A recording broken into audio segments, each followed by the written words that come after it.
We're gonna go ahead and remove the glove compartment here. So we're gonna take out these 3 screws here. Go ahead and open the glove compartment. Make sure you hold it as you remove the last screws on top, because there are some wiring harnesses that are going to be attached and you want to make sure they don't get pulled. Alright, again, you want to make sure you hold the bottom of the glove compartment as you're unscrewing this.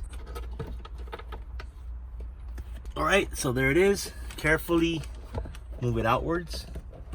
You see it just comes out. And you kind of place it down and make sure that the glove compartment doesn't close. I had a hard time opening it last time when it closed, so maybe stick something in here so it doesn't close. First thing I'm going to do is remove the connector for this light here. I'm going to use my 2 screwdrivers to help me out. There we go. Just pull out the cable. Next is the one over here. Okay, got that one out. There's one in the back here as well. This is an easier clip.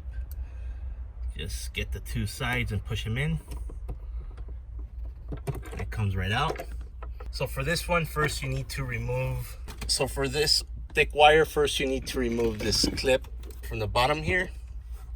Usually you'll have this cable attached, which is for your iPhone connection. Once you remove that, then you can easily pop this out. Just like that. Set this clip aside. And then we can just move the whole thing out. So next you're going to want to take your 1/4 inch ratchet with your 7/32 bit. Okay, so take your ratchet and you'll see your motors right here. This one right here. This is your motor, and you're going to want to go ahead and remove the screws here with your ratchet. And here's the first one. And there's gonna be 7 total. I'll just do this one just to show you how to do it. Take your ratchet it out of there. Okay, once it's loose, you can take it out by hand. Just like that. This is what it looks like. Here's another one right here.